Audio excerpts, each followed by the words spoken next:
Chainlink is currently worth under $5, but I believe this coin has potential to reach up to $1,000 in value. I believe Chainlink could go higher than we could have ever imagined. And that's because this project is showing its strength, not only on the technology side, but on the social side, the adoption side, and of course, what we all love, the price action. If you think I'm crazy, leave a comment. Tell me what you think. And if you agree with me, go ahead and smash the like button. Now, if you have no idea what Chainlink is or why Chainlink could be so valuable, this video was made just for you. And if you're already a Chainlink fan, well, stick around, because I've done a ton of research on this coin, and I might have turned over some stones that you are not aware of. So you're definitely going to want to watch this video in its entirety. Now, if you're anywhere in the crypto community and you're not living under a rock somewhere, you probably have heard of Chainlink. Link has been one of the highest performing tokens in the entire space, doing well over a 10x since its lows of the bear market. It's rapidly become one of the hottest and most talked about coins in the entire space, and a lot of people are wondering just how high this rocket ship could go. And that is the point of today's video, is to analyze the fundamentals of the coin, the technology itself, its applicability to real-world problems, and then to understand how big its potential market value could be, and thus we can infer from that market size, based on the amazing tokenomics that Link has implemented, what their token price as a sort of baseline minimum value could actually be. If you don't believe that tokens can go from under $1 to over $1,000 in value, then you should probably look into a few little coins called Bitcoin and Ethereum. Coins have and will continue to do these types of gains. And right now we're at the beginning, or what feels like the first quarter of a new bull cycle. If you're not aware of that, take a moment and check out my last video on the new alt season and why I believe this new alt season is just getting started, and some important information that you should be aware of if you want to play ball in this exciting but risky new investment territory. As a disclaimer, of course, I hold Link, and I plan to get more. If I'm going to make a 20-minute video about a coin, you better believe I see enough value in it to put some money in it. One of the things I've noticed, having been in crypto for the last several years, is that not everybody understands what the technology of a coin does. The good thing about crypto is you don't always need to know how the watch works, you just need to know how to read the time. I think this is most certainly the case for Chainlink. You don't need to know every single intricacy of how the protocol actually functions, you want to know what's going on and why it has value. And thankfully we can explain those things with Link pretty simply. But as a warning, if at any point in this video you do become confused, do yourself a favor and quickly hit the like button and it'll get you right back on course. Chainlink solves the oracle problem in blockchain, which simply put means that it's hard to get external data into these siloed blockchain ecosystems. Blockchains are essentially on their own islands, and getting information in or out can be quite tricky. According to some, according to the Chainlink team, this is actually the most important issue in the entire blockchain space. Without a secure and reliable way to get information both into and out of smart contracts, really the advantage of having these protected data silos can almost completely be lost. For this reason, Chainlink is providing an utterly necessary utility for blockchains. It's not only the first, but it's really the best to do this, and it's rapidly becoming the Ethereum of Oracle solutions. Now, I use that comparison because Ethereum defined the new smart contract system that ended up getting copied and knocked off as many times as you could count. Almost every ICO of 2017 was the Ethereum killer, and I could go on and on and on about how many projects actually failed to kill Ethereum despite having one or multiple traits that would seem more advantageous. And that's because Ethereum had already occupied the entire environment and all serious players were already building on ETH. And while other smart contracts platforms got some traction, they really have nothing on ETH when it comes to development. So many more developers are working on Ethereum than any other Ethereum killer. And I think we'll see a similar thing happen with Chainlink.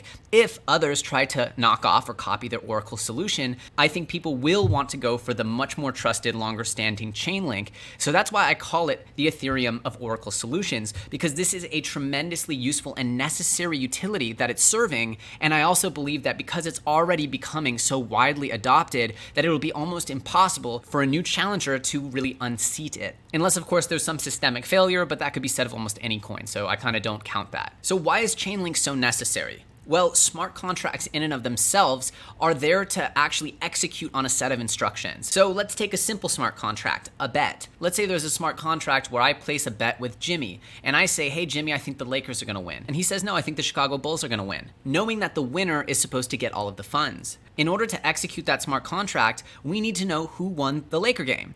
And in this particular instance, that's a piece of outside data that, if reported wrong, would lead to the smart contract distributing funds to the wrong person. You can see how external data is absolutely critical for these smart contracts and for blockchains in general. External data runs the internet, and for that reason, we need on-ramps and off-ramps for data to come in and out of smart contracts and blockchains, and that's exactly what Chainlink does. Seems cool, right? Me thinks yes. And wouldn't you know it, the market agrees. Chainlink has skyrocketed off of its lows and has been one of the toughest and most consistent gainers in the space, consistently pushing for newer and higher highs. And that's because the Link token is actually integral to the whole Chainlink ecosystem. While Bitcoin and Ethereum derive their value from mining and from the supply and demand forces, Chainlink actually derives its value from the value of data that it transmits. We'd have to collateralize that Chainlink operation with Link tokens that are sufficient enough to be worth the weight of the data. Unlike Bitcoin and Ethereum, Chainlink is not actually a blockchain. It's a middleware that functions between blockchains and external data sources. It allows it to function as an intermediary, and as it transfers valuable data from one side to the other, it actually must be collateralized with the Link token. This is one of the most powerful and certainly the most successful instance of blockchain middleware that we have in our ecosystem. You can almost think of Chainlink as the App Store. The App Store is a middleware that connects software developers to iPhone users. Now, as a platform, the iOS platform makes a profit on all of the apps as they take a portion of all of the revenue created by all of those apps, and that revenue is driven by the fact that their platform is what connects the two sides of the equation. You can see the parallels now to Chainlink, where Chainlink is connecting blockchains or external data sources and blockchains, allowing for essentially it to be the distribution platform for valuable data. So you can almost think of Chainlink as the App Store of blockchain data. Although that sounds cool, it could still be a bit confusing. So if you're confused right now, go ahead, do yourself a favor, and smash that like button. It's important to remember that as you browse the internet, all data has some value. Whether or not that value is $0 or $100 million, pieces of data can have tremendous implications. Just think if your doctor was trying to communicate to you the results of your COVID test. What if he accidentally communicated that your COVID test was negative when in fact it was positive? And then you went to a family event and infected your parents or grandparents. The implications of false data can be disastrous, and they can also be worth a lot of money. For example, imagine that a smart contract that was tokenizing actual shares of stock was fed the wrong stock price, and that allowed for someone to either buy way under market value or get liquidated on one of their trades. The implications of a wrong piece of data can be tremendous. So having reliable data that can be communicated in a decentralized way, that is a significant evolution, not just for blockchains, but for our entire world. In short, in order for blockchains to do what they need to do, we need a way to get data into the blockchain in a reliable way. So in every transfer of data, the actual data itself needs to be collateralized with a cash equivalent value in Link tokens. Now that Link token value is of course determined by its going rate as an index across multiple exchanges. Link is now one of the most liquid and high volume tokens in the entire market. So there's a pretty accurate and global decentralized way that people are showing what they think the token's really worth, and that's judging by its free market price. Now you can see that if Link becomes the de facto go-to mechanism for collateralizing data that needs to get into and out of blockchains,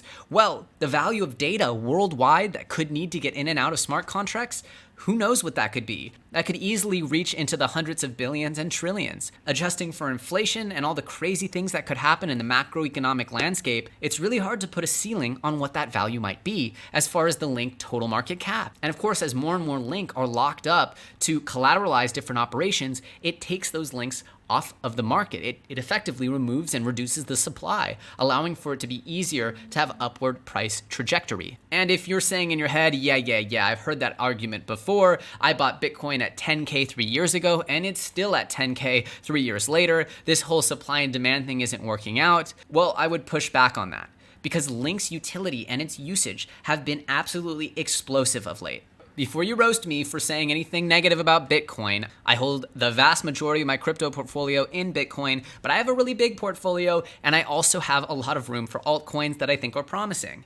So with that said, I think Link is one of the most exciting because its value proposition and tokenomics are so intertwined that as Link network grows, the token value must necessarily grow with it. In the future, if insurance funds or pension funds or different types of huge financial organizations are using blockchain and Most likely, Chainlink, as an intermediary between the external data and internal data of the blockchains, you could see hundreds of millions or billions of dollars in new collateral needing to be implemented in order to ensure the validity of the smart contract, in order to ensure the success of the Chainlink operation. Which brings us to the concept of value calculation. Now, a great example for helping you estimate the potential size of the Chainlink market is to look at just one particular use case, which is insurance. If net premiums totaled 1.2 trillion in 2017, and just 5% of the insurance market makes its way to the blockchain, we could see that just that insurance use case coming into Chainlink would total an entire market cap almost double Chainlink's current market cap value. And that's just one instance, right? Data is used in almost every single industry. So the implications of what Chainlink could accomplish are tremendous. And unlike other platforms like Ethereum, where the more activity on Ethereum there is,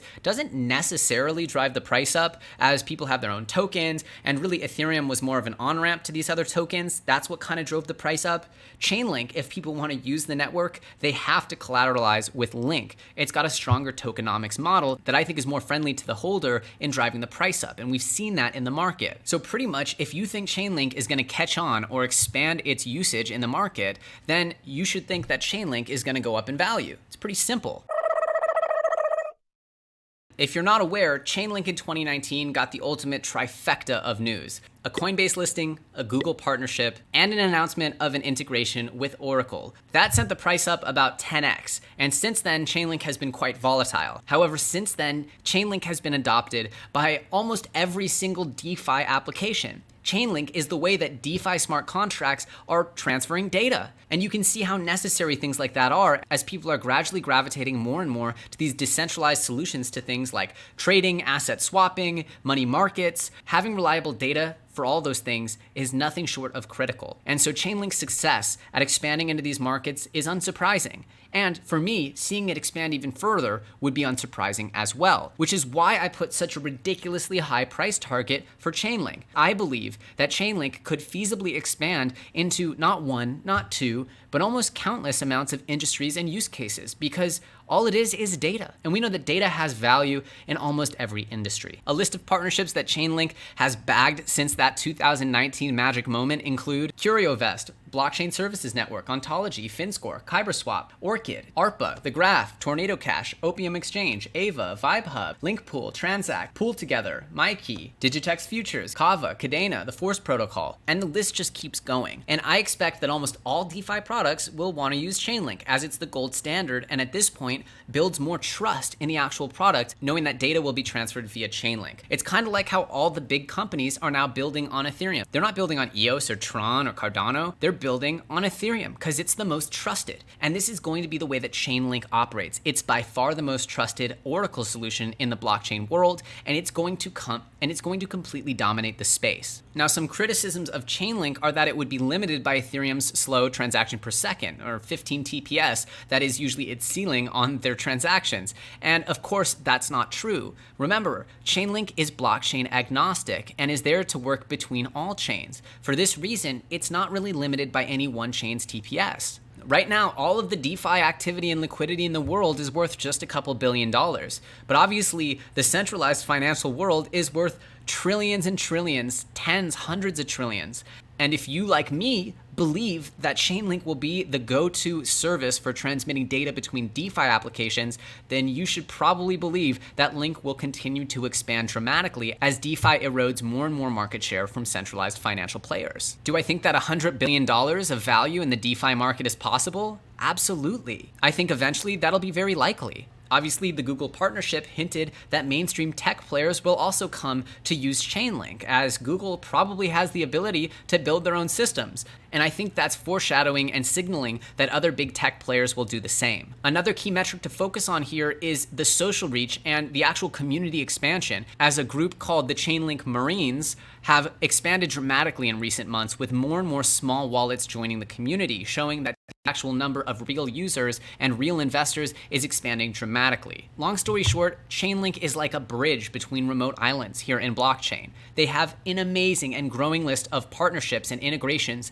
where it's almost foolish if you don't use Chainlink if you're a DeFi product or any kind of product that relies on external data. Mainstream tech heavy hitters are showing that they favor Mainstream tech heavy hitters are showing that they look upon Chainlink favorably. So do I think a 50x from here is possible? Yes. Do I think 100x is possible? Yes. Do I think it could go even higher? I absolutely do, because data drives our modern world, and Chainlink is bringing data to the blockchain, which I believe is the future of the internet. Now, if you've made it this far in the video, I know you guys are true crypto heads, and that means you need a way to spend your crypto. Use it like money, and that's going to help bring this whole movement forward. I believe that crypto credit cards are part of the fabric of how we move these assets into the mainstream, and for that reason, I've teamed up with Crypto.com to help get more people involved in using crypto as money. They've got some amazing stuff going on here. They just hit 3 million users. They've got this 50% off Algorand, where they have a $500,000 allocation of Algo. So if you think Algorand is a good project, you could buy it at 50% off. It's a promotional thing they're doing. They're also having an API trading race. Crypto.com did get associated, unfortunately, recently with this whole Wirecard thing. I kind of feel bad for them because they really didn't do anything wrong, but this company Wirecard did. I'll link a video that Financial Times did, and they broke down what Wirecard was doing.